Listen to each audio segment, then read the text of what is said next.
দুর্গা পুজো আমার কাছে স্বাধীনতার দিন। একটি নয় দুটি নয় কম করে 5 দিন। দুর্গা পুজো আমার চোখে সব থেকে রঙিন।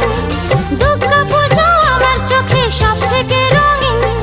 ষষ্ঠী থেকে দশমী এই কম করে 5 দিন। আমার স্বাধীনতার দিন আমি ঘুরবো সারাদিন।